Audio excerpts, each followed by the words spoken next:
Love Affair Continues, Looking Forward, Not Back, is an exhibition of historic importance. Art collectors, formerly organized as a not-for-profit charitable organization yet unaligned with any existing arts institution, are exhibiting and collectively cataloging works out of their collection for the purpose of validating the works of under-recognized artists within their communities. This activity was undertaken by Diasporal Rhythms in accord with its stated mission to promote art collecting within the African American community as a culturally important activity and to expand the appreciation of those artists honored by this organization of collectors. Diasporal Rhythms seeks to build a passionate group of collectors engaged in actively collecting visual art created by contemporary artists of the African diaspora, as well as to expand the appreciation of those artists' work. We're doing a video article series, and for our 15-year celebration of the Love Affair Continues. Yes.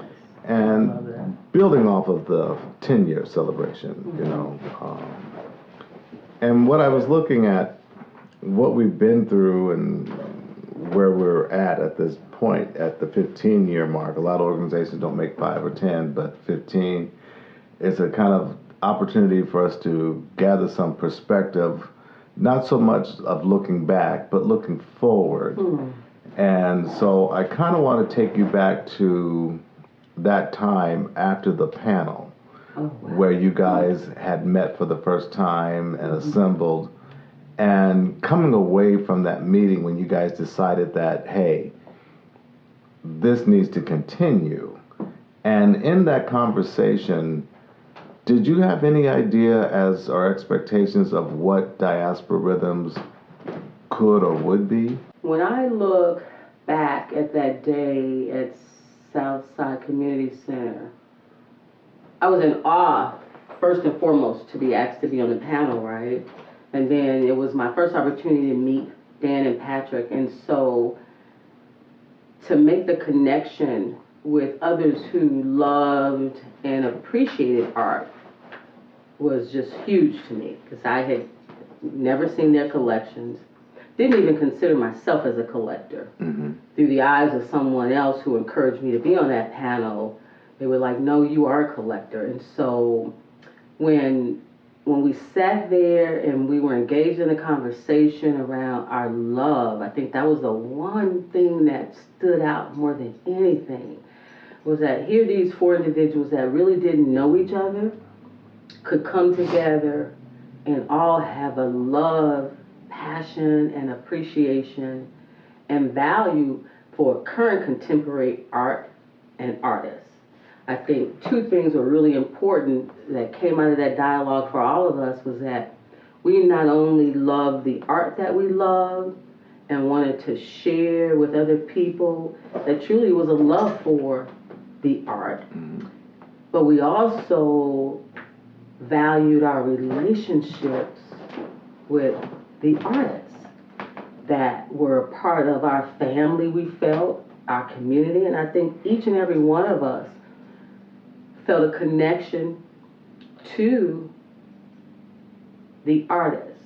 And so when we talked about, as a sidebar, some of the struggles that we witnessed with the artists, the fact that we were all curious about why everybody wasn't as passionate about loving art the way that we did, I think the common denominator was for all of us was sitting there thinking, okay, man, what can we do to bring all of our thinking together, share our love and joy for, and our passion for collecting, even though I know Joan and I didn't consider ourselves like collectors, right? And how that was defined, I think throughout being a part of Diaspora Rhythms and the growth of Diaspora Rhythms definitely has increased our value for knowing, okay, no matter on what scale people judge you, because you do have a love and a passion and you have more than 4, 5, 6, 7, 8, 9, 10 pieces, then you begin to build and then you accept the fact that you are that. And I think when I look at Diaspora Rhythms from that day And all the people that have joined forces with us because of their love, I never knew that so many people would come on board and hold true to that same love, passion, value, and commitment to art. And again, relationships with current contemporary artists. I think it's just so important that people understand that we value truly the combination of those two things.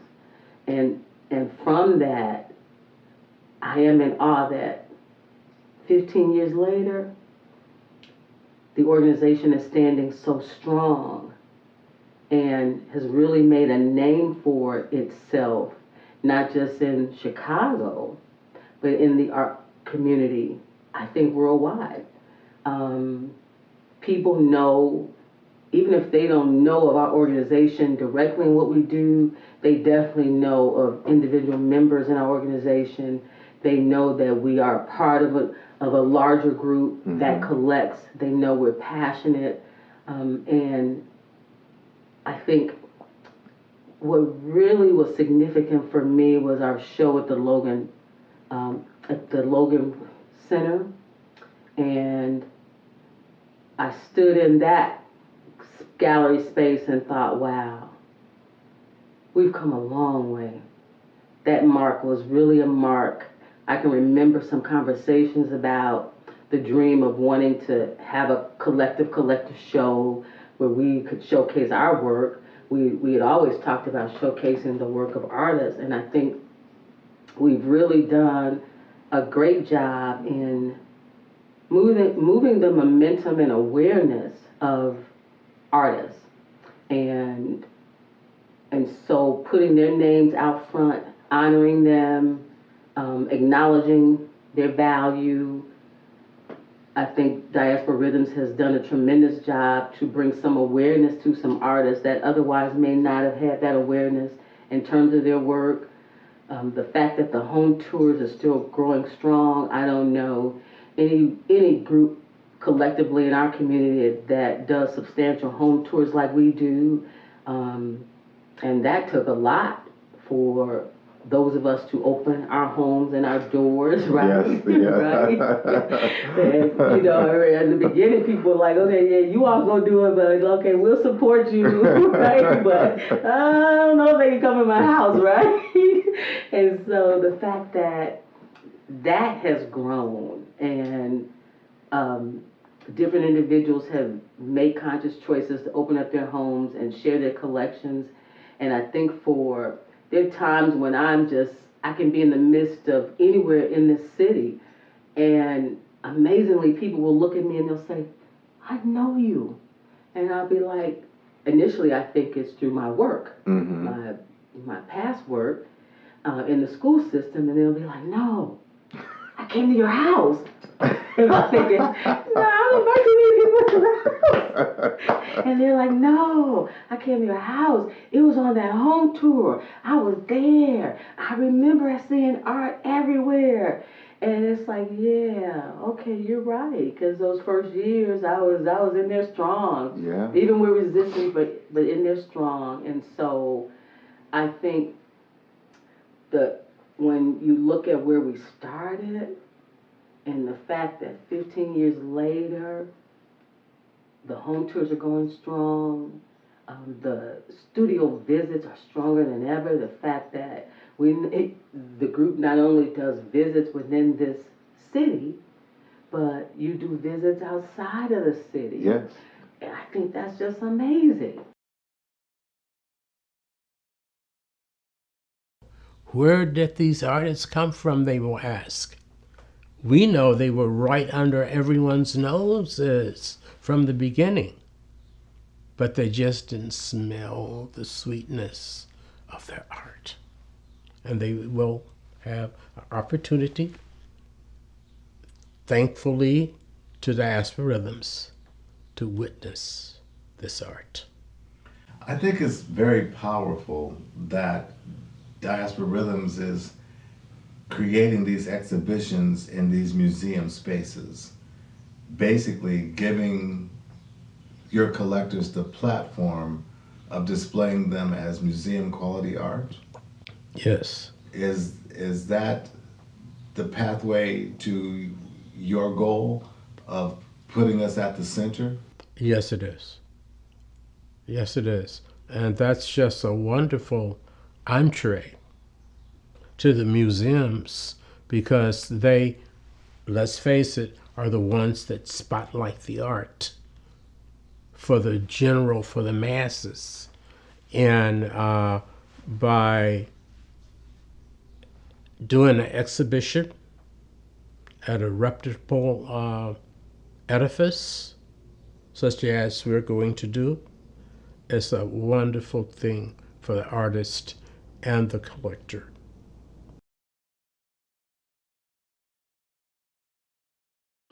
So over time, has the organization met or exceeded those original expectations? And is there something clearly distinguishable that says one way or the other if they have? Well, I think one of the things that affirms that it has is the fact that membership has been sustained and it has been increased. In terms of many people, I personally am not a joiner. Mm-hmm.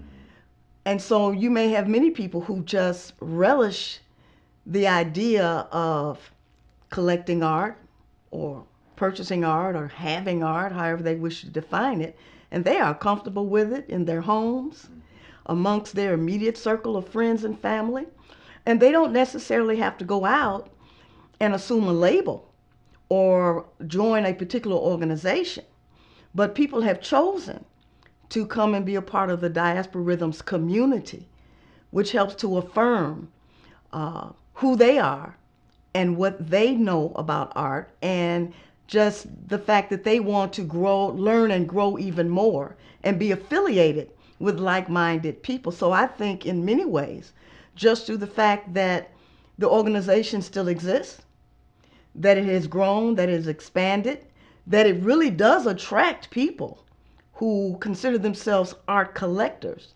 You have a pedigree now that people will come and say, well, I'm an art collector. I want to be a part of Diaspora Rhythms. So the brand, to me itself, has been enriched over time. And to me, that is emblematic of its success.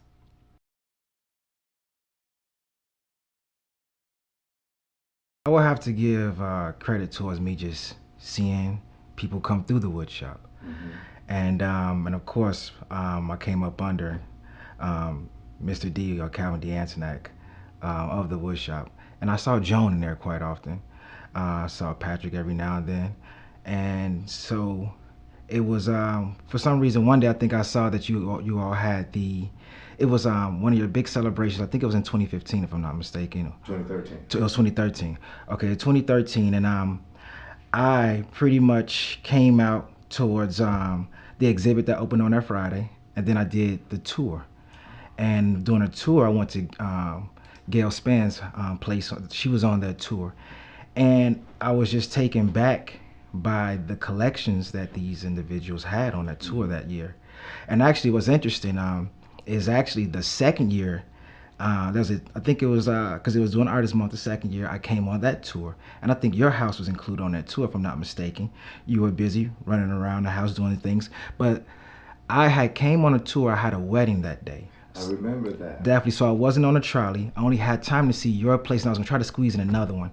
So in that process, I said, I might as well join the organization. It was offered to me when I signed up to pretty much begin the tour. So that's how I pretty much signed up for Diaspora Rhythms, because the thing is, I had interest there. Mm-hmm. And a member at an art show a while back, I can't remember who it was, but they pretty much said you should look into the organization. I looked into the organization like a couple of years prior to me going on the first tour. So after me seeing these homes and seeing pretty much the collection and access to pretty much seeing collections, I realized that I want to be a part of this organization. It's almost like an interior designer, how an interior designer pretty much can go basically and remodel homes. You'll see these homes from the street, but you never know what it looks like on the inside. And it's like with art. Sometimes an artist will pretty much create an original piece of work, then they may not reproduce it. So you'll never see it. So a way for me to see a lot of art in the world besides going to museums was pretty much become a member of this organization that has access to a lot of resources and has access to a lot of original pieces of work. And so I just wanted to be inside of that community.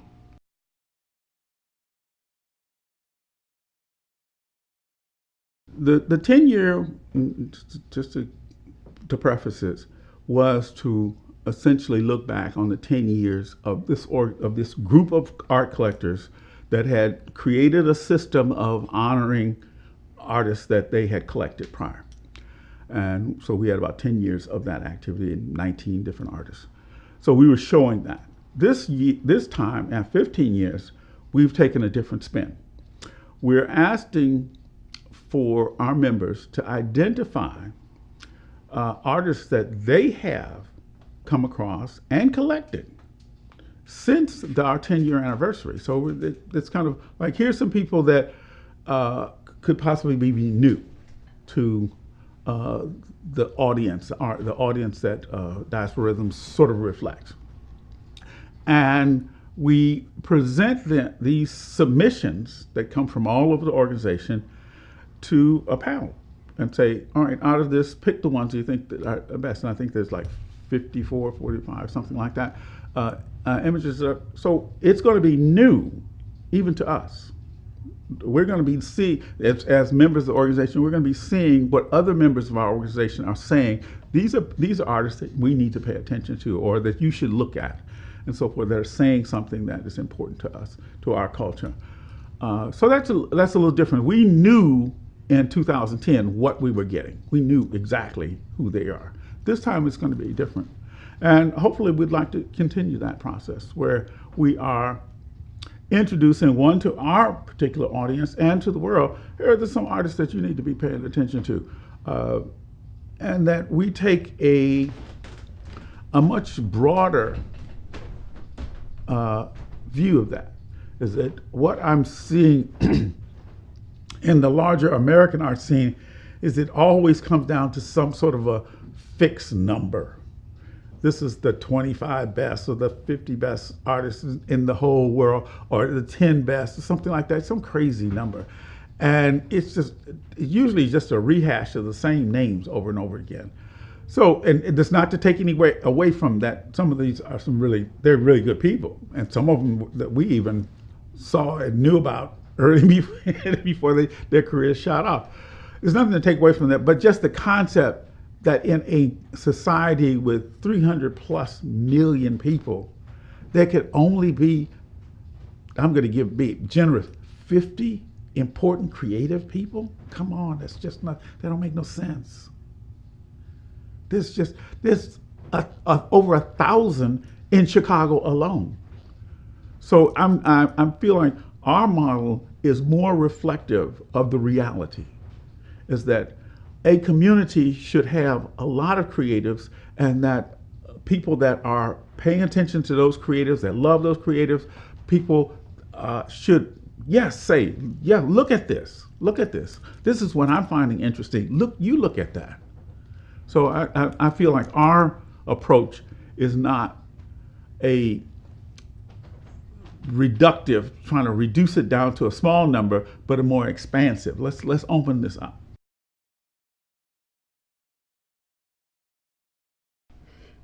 What drew me to Diasporal Rhythms is that it was a group of people collecting Black art. I had been looking for something to be involved in. I'd been on theater groups and all kinds of committees, and they didn't really pique me. I was always interested in art, so when I heard about Diasporal Rhythms and that they collect art from the African diaspora and beyond, I said, oh, I want to get into that. How can I get into it? But then I said, well, they probably won't let me in because I have a couple of pieces, but it's not the big expensive pieces or the big artists, but I'm interested, and they collect from Chicago this would be great. They collect from all over. This would be wonderful. So I did my research. Some of the benefits have been that I now have in my collection artists that I never knew about, and artists that I thought was out of my reach. I feel like they're not the masters, but they're my masters. I have collected at least 15 artists from Chicago, and not only that, I now have an international collection from Africa and beyond. I'm excited. I'm thrilled to death.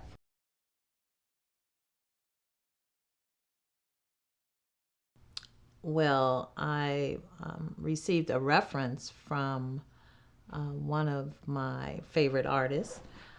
He thought that it would be a good mesh for me as a collector to join Diasporal Rhythms. He told me what the group was all about, and I was like, that's me. So here I am. For me, being a new collector, I'm meeting people of like minds, which is what I've been searching for a very long time, actually. And not only that, most of the members' homes that I've been through have this extensive collection of art that I love. And they're also members that have provided me with such education on artists that I was not aware of. And just the camaraderie, with the different tastes, and I get to see different pieces that I may, like I said, may not have been aware of that artist. I'm becoming more informed and educated on. This will be the first year that I'll be involved in the home tours, but I have toured homes of the collectors.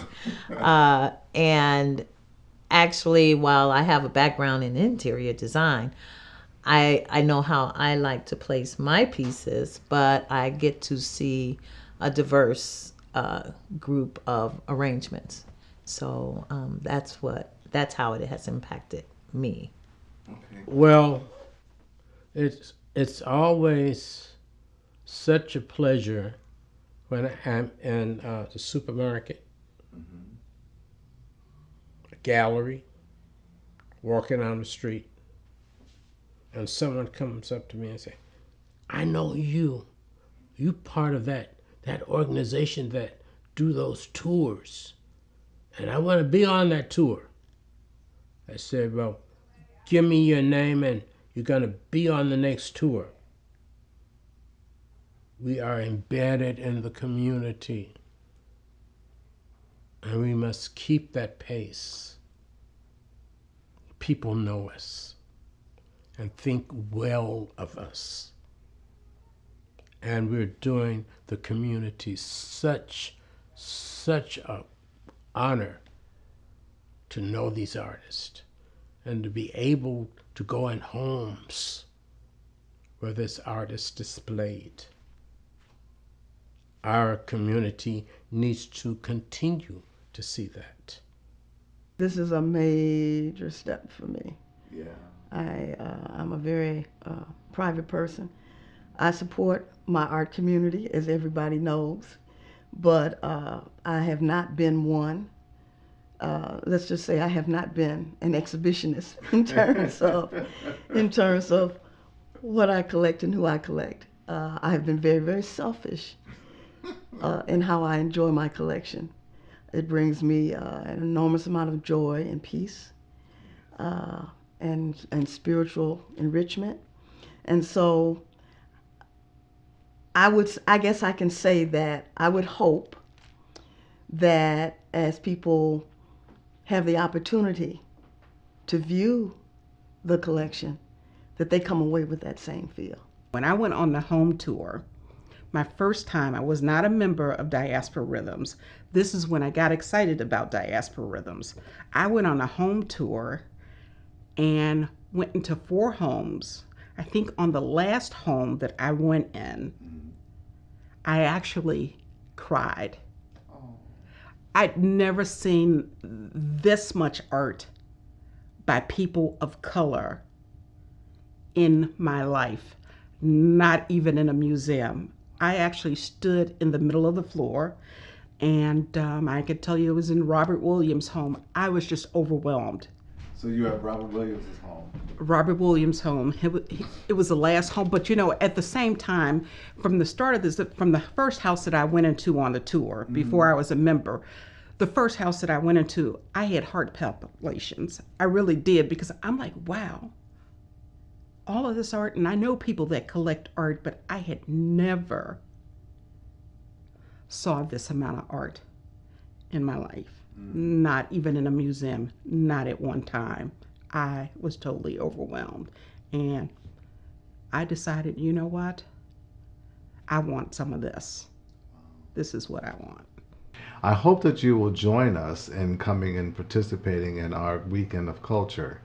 But we wanted to present a video documentary of looking forward and not back, as most celebrations of these marks tend to do. We have collected the 4 founders, and we have identified 4 new members of the organization to kind of give a perspective of where we were, where we are, and where we're going. I hope you enjoyed this insightful look into the wonderful world of art collecting, and that you join us for our 15-year celebration. Thank you.